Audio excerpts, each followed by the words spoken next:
Hey, what's up? And welcome to Game Positive. The Xbox Game Showcase recently just ended. I watched it, and I just want to make a quick video discussing my thoughts before I do a full deep dive in podcast form in the Game Positive podcast, which will be coming out the next day or so. Okay, I was extremely wrong with basically all of my predictions. If you watched my video before, almost everything I said that I think could happen didn't happen. I think my biggest error in my judgment was I underestimated how impactful or how much of an impact COVID-19 was going to make on the development process. All of those developers working from home, like it's impossible not to. Their productivity is going to go down, is shrink, which is going to shrink their timetables.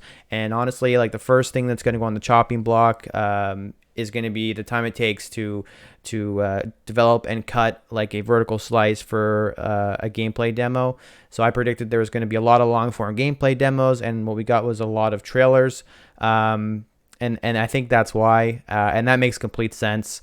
However, that being said, I was super impressed with what I saw, and like very, very, very impressed. However, before I get into the games, I just wanted to take a few moments to kind of go on a little bit of a rant. What I've kind of noticed happening with, I guess, for lack of a better term, the fallout from the event, like what I've seen on Twitter, what I've seen in games media, on YouTube, blog posts, etc., is just a lot of negativity. A lot of people just reacting poorly, I guess, to the conference. And you know what? Like, if you don't like the games that were shown, that's completely fine. If it's not your type of game, it's not your taste. Maybe you just have like you don't like Xbox for XYZ reason, and you prefer another platform. So like you just aren't going to react very positively to anything that they show. That's kind of cool too. However, I think you're missing out on a lot of cool stuff. But either way, if you don't like what's shown, that's perfectly fine. Everybody has their own taste. It's whatever. But the fact that, regarding Halo, for example, every article I see has a that has a thumbnail or a screenshot or whatever. You see these types of pictures here. Like this screenshot in particular is like the most popular screenshot for Halo Infinite right now that you can find online. And they show this, but they don't show this. Like you won't see this anywhere in like most media coverage. You won't see this in a YouTube thumbnail. You won't see people liking and tweeting this and sharing and commenting on this particular screenshot. You just see this one, which is exactly why I made this channel. If you read an article or look at a headline, you're going to see lots of people talking about how Halo is struggling, how like Fable is being ruined because it's being converted into an MMO, like all these negative things. All of those things are being debunked by the developers, by the way. But you don't see any articles talking about how Microsoft just spent an entire hour showing nothing but exclusive or launch exclusive games that are all coming to Game Pass. I think that what we really need to do is kind of put ourselves into other people's shoes. I know like most of the people in the press and the games media, like they don't pay for games out of their own pocket anymore because they get review copies or whatnot. I know a lot of like influencers or people on Twitter, like they have more disposable income than some people do, so they can afford like huge computers. I see a lot of people say, oh, I can just get this on my PC. Most people don't have the type of money that it would cost to create a PC to give you the same performance as a Series X. And most people can't consistently like upgrade their computers like a lot of people can. Like buying a console for most people is an investment that they're going to make in their core entertainment for the next like 5, 6, 7 years. So it's a big deal to people like that. And I think the value of Game Pass is just so high. Like put yourself in the shoes of yourself as a teenager, like flipping burgers or maybe like slinging popcorn at the movie theater like I used to do, working for minimum wage. A new game comes out and like you have to basically choose what games to get and what not to get because you can't afford it. This shelf of games behind me, this shelf used to be like nothing because I would have to trade in every like 5 of my favorite games just to get the new game so I can play with my friends. When you see a conference, it's an hour long. like full of great looking games, a large variety of games. There's probably something that for somebody, like there's something for everybody. I think that's what one of their themes were. There's going to be something that you like, and that game's just going to be free. It's a lot easier to convince your parents to subscribe to Game Pass for $15 a month or $10 a month if you don't want Ultimate, and just get those games every month for free, hundreds of games, than it is to convince them to buy I'm in Canada, so $90 for a game or $60 American for a game every few months. Like, the value of Game Pass just gets completely lost in the shuffle, I find, and I think it's really important. And the fact that every single game they showed was available on Game Pass is just so huge, and the fact that every game they showed is also exclusive or console exclusive is insane. Like, it's such a massive thing. Like, that's such a megaton that no one talks about, and I don't get it. And that's exactly why I made this channel. I'm here to focus on the games. I'm here to focus on all the awesome stuff that we've seen, and I don't like how negative everything gets spun, like how everything gets spun into a negative. Or even though there are some articles talking about the positives, the main ones that get the most traction is the negative ones. And I get it, like, people are interested in that stuff, but that's not why I'm here. So yeah, I'm sorry about that huge rant. Let's get into the games. First up was Halo. And keep in mind with this list, I'm trying to make this video quick, even though I just spent like however many minutes ranting. So I'm not going to go into a full deep dive on any of these games, but I am going to do that in my podcast. It's going to come out, Game Positive Podcast. Right now it's on Spotify and Pocketcasts. Should be coming to iTunes shortly. I'm still in the process of that. But anyways, let's get into this list of games. So Halo, right off the bat, the game starts off right where the trailer last year ended. Quick notes, Sprint is there, but it looks like it's toned down, which is really good. The art style is exactly what I wanted. Chief has literally never looked better. Tons of new weapons that they showed. Like, if they keep all the existing weapons that kind of have been staples of the series from day one, which I'm assuming they will, because no one has taken them out. Like, I saw the plasma pistols on the ground, but they never picked it up. Anyways, if they keep the core weapons that we expect to be there, and then add in all of these new ones, plus however many more new ones we haven't seen, I think the weapon variety is going to be insane. The fact that it's running at a locked 60 frames per second, 4K, if you watch the VOD, you can really see it shine, and I think that game looks great. State of Decay 3 was next, and that was a massive surprise for me because, like, in my preview, I said I don't think they're even going to show up, Undead Labs, because I don't think that they're going to be far along enough. But they showed an amazing trailer. It looks like they're going for a more cinematic feel, which is kind of my biggest request for the series. I think that if they could, I doubt that they could approach Naughty Dog, because Naughty Dog is just in a league of their own. But if they could come close to the Last of Us formula, where it's a really personal, really emotional story in a zombie apocalypse, but still keep the amazing kind of survival stuff that they have, and like the base building and all of the relationships between you and your camp that the franchise is known for, that could be really, really interesting. And if that trailer is even close to gameplay, that's a huge step in the right direction for that franchise.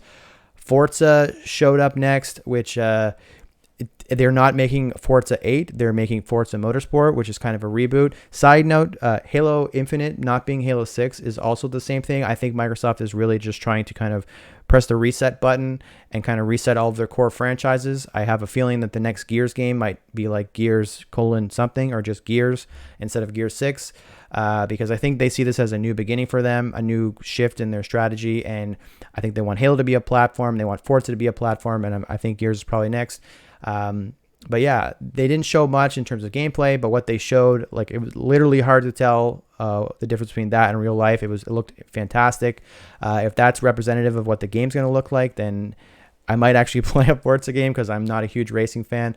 But yeah, it just looked fantastic, and I'm interested to see how they evolve the platform, if they keep it as a platform that just constantly gets updated, or if they're going to move away from the biannual release schedule that they used to have. I think that's kind of interesting. It would be interesting to see how Horizon fits into that, if that's what they're going for. But anyway, it looked really cool. Everwell was next from Rare. The trailer looked beautiful. The artwork was fantastic. The world, the creativity they have with their creature design and their world design is like insane. It's insane. However, I still don't know exactly what the game is. If I had to make a guess based on what I've seen, it looks like an action-adventure game. I know that a lot of, or I guess Rare's biggest title right now, Sea of Thieves, is multiplayer focused. So I'd be interested to see if they wanted to kind of build on the lessons they learned from Sea of Thieves. They turned that game in from like a kind of a failure to launch into like one of the biggest multiplayer games going right now. They put a ton of work into that. So I'd be interested to see if they want to kind of keep that momentum and create some kind of co-op experience with this, or if they want to kind of go back to some of their roots with the Banjo kind of platforming adventure games, or even a Jet Force Gemini like adventure game where it's more single player, more focused on the world and exploration. The world they're crafting in that game obviously looks beautiful, so I think they might be leaning that way. Next up was Tell Me Why from Dotenod. I played Life is Strange and Before the Storm. I think those games are very, very, very, very underrated. I feel like when The Walking Dead came out, it like lit a fire in that genre, and they kept churning out those Telltale style games, and people kind of got a little fatigued of that genre after a while before Life is Strange came out. But Life is Strange is so fantastic. Definitely focuses more on gameplay than the Telltale games, and the story they tell.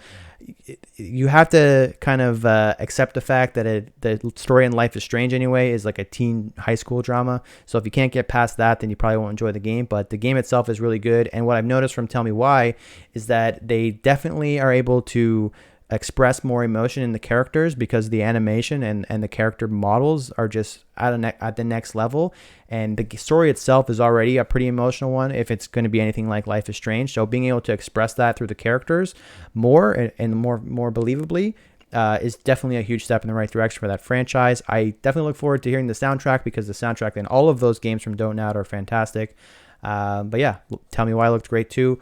Ori, they didn't show any new stuff, but they did show that the game is going to be running at 120 FPS and 4K resolution on the Series X, which is fantastic.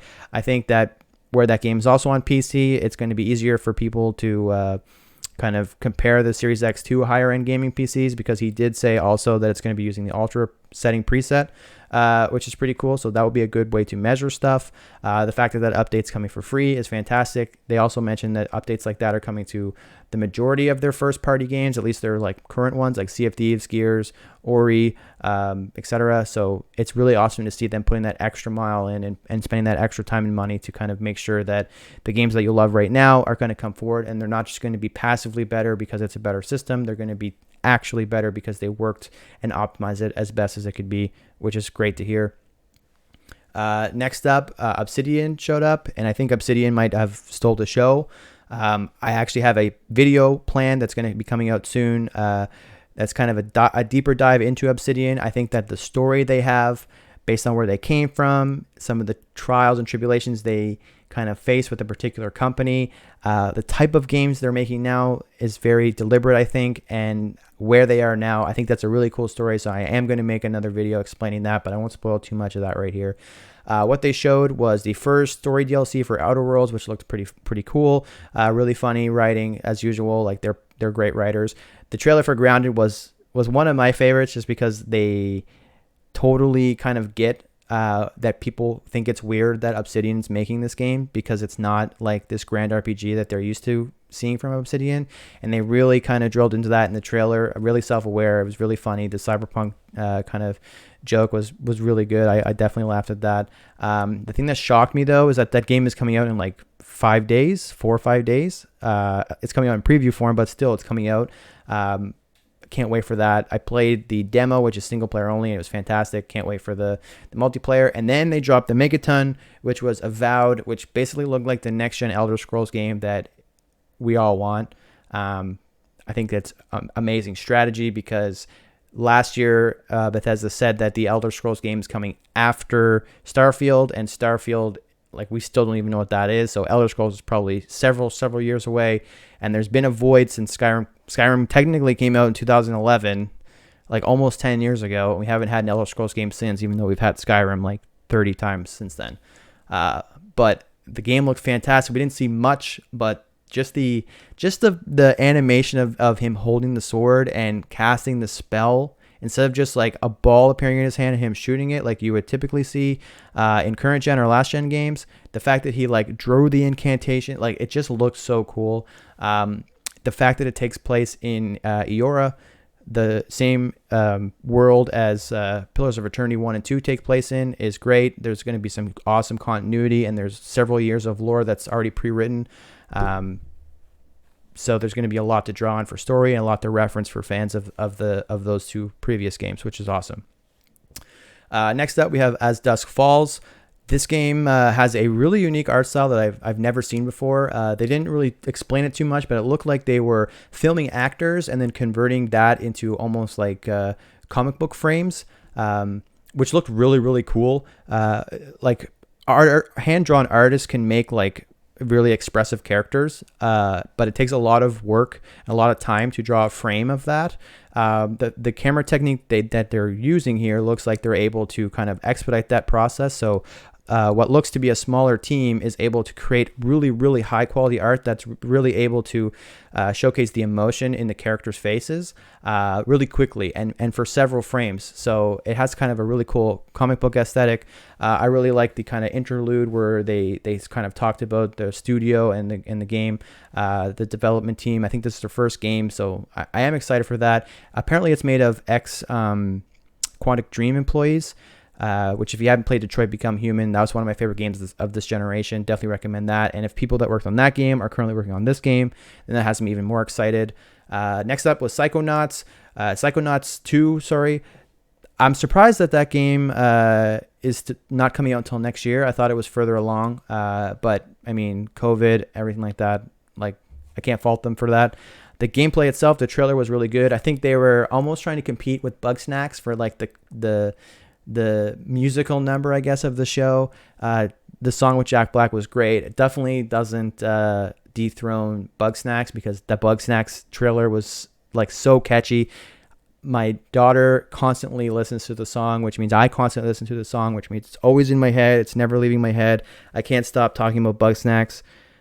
I don't think they quite reached the Bugsnax level in terms of its viralness, but the gameplay did look fantastic, and I love Jack Black. That kind of interlude in that song was perfect. It's definitely going in my Spotify playlist as soon as it's available. Next up was actually massive news that I literally haven't even seen an article posted on a non-Bungie website or a non-like Destiny account. The fact that Destiny 2 is coming to Game Pass with all the expansions included, plus the new expansion day and date when it launches, is massive news. It's the most non-Activision thing that Bungie has done since they split from Activision, and it's just fantastic. Like, it's such a good value. Like, was a hardcore Destiny fan. All of my friends were. I have all the special editions behind me. I have all the Grimoire books behind me. I love Destiny. I still like come back every expansion and play it, but I don't know. I started getting a little burnt out with the last one. However, all of my friends, like the huge group of friends I play with in Destiny 1 and the beginning of Destiny 2, they all left super early. And every time I try to convince them to come back, there's always this barrier of, oh, I have to buy the expansion. I don't know if I want to spend that money. And then the next expansion comes out and I tell them, oh, this one's even better. But now they have to buy 2 expansions and the barrier is even bigger. So all of my friends obviously have Game Pass because everybody on Xbox should have Game Pass. So now that there's no barrier, like anyone can come in. And they also said that in 2021 it's coming to Game Pass PC, which means my friends on PC that I used to play with on Steam that stopped for the same reasons, like Curse of Osiris basically like killed it for my entire clan died with Curse of Osiris. But anyway, once that drops, then they can come back too, and all the progress I made on Xbox, obviously, I hit the mic. All the progress I made on Xbox is carried over because all the accounts are linked. It's just such a big deal. That games community is so huge. I don't think it's reported enough how big and awesome that community is. Huge news, and it definitely should be reported more than it is. Next up, there was kind of a slew of third-party games. Stalker 2, I don't know anything really about Stalker. I know it was a really popular PC shooter that's really highly regarded. I know it has a really big fan base of people that are probably excited for Stalker 2.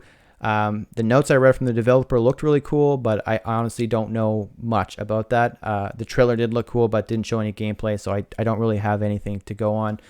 They did say, though, that the open world is going to be the biggest open world that's ever been made, I guess, like aside from procedurally generated ones, which is a really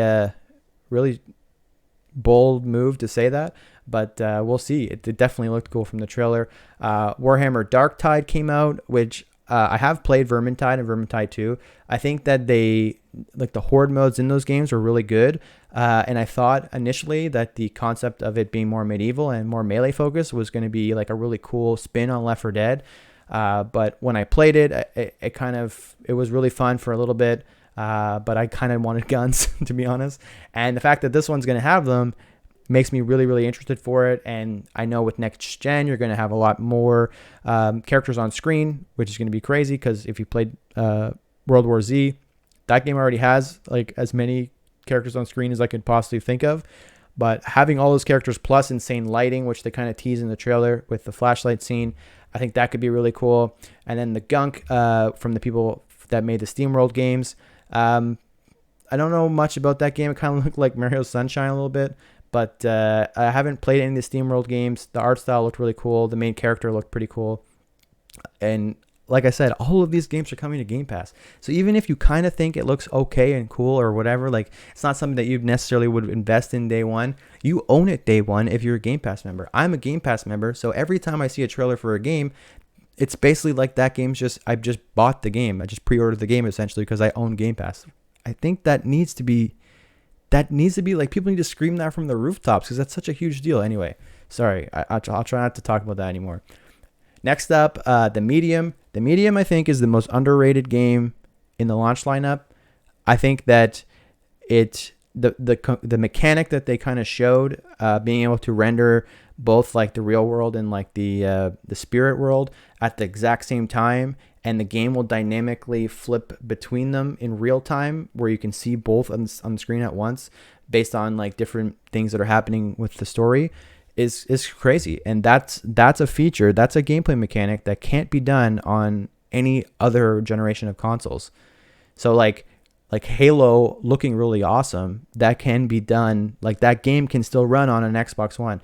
Even though Spider-Man Miles Morales might not come out on PS4, that game like probably could run on PS4 if you just tone down the graphics, like tone down, well, not the frame rate because it's already at 30, but anyway, a lot of the next gen games that we've seen, they probably could run if you just kind of optimized it and scaled it down. But this game has a core mechanic that physically is impossible to do without an SSD, and I think that's really cool. So that's one of the first games I'm going to play after Halo when I get the Series X at launch. I'm really, really excited for that. I really love what Bloober Team's doing. I definitely have to go and play some of the games I missed from them, like the Layers of Fear 2 and Blair Witch, because in Blair Witch is on Game Pass, so there you go. I'm not going to mention Game Pass again, I promise. Next up, Phantasy Star. It looks like they're doing a Realm Reborn style kind of reboot to the series. I was confused at first when I seen it because I did play a little bit of Phantasy Star, and what I seen on screen looked like light years beyond what I played. So I thought maybe it was a sequel, but then they showed it wasn't. So it looks like they're doing kind of a Realm Reborn where they know that the game has a fan base. They know that the game has potential, but there is underlying issues with it. So they're kind of remastering an existing IP that currently has a lot of players, which worked really, really well for Final Fantasy. So I hope it works really well for them because that game, I believe, it doesn't have a subscription either. So it's a lot easier to jump in.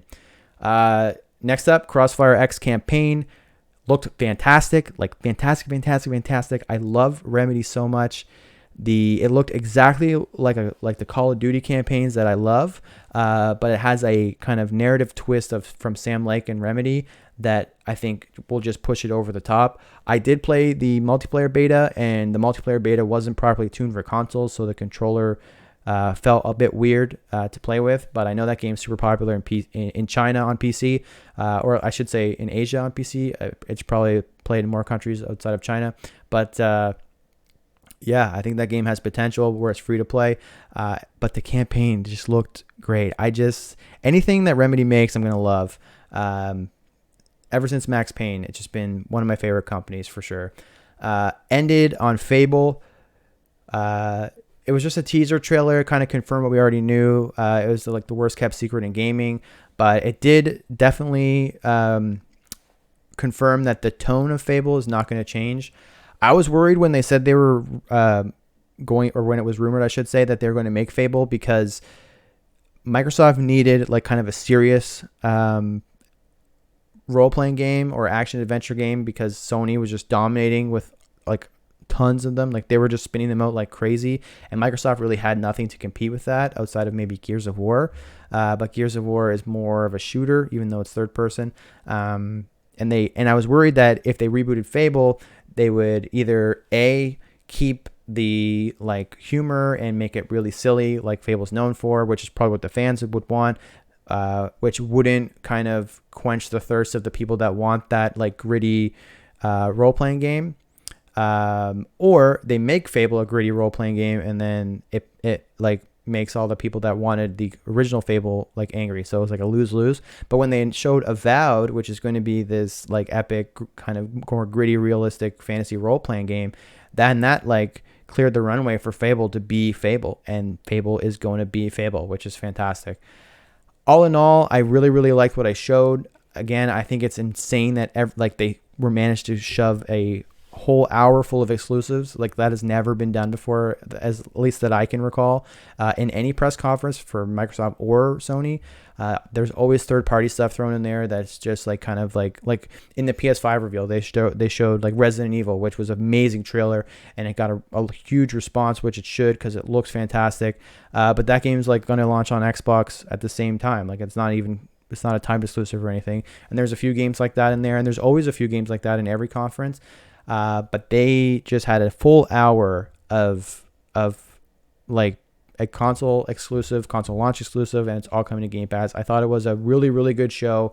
It's unfortunate that it has a lot of negativity surrounding it. I'm going to go into a lot deeper kind of reactions and recaps to all of these games, plus the reactions of the general audience.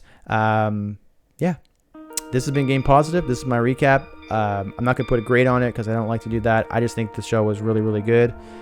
And yeah, I don't know where I'm at right now. I can't see my timer, but hopefully it wasn't too long. Anyways, remember to have fun out there, and thanks for watching.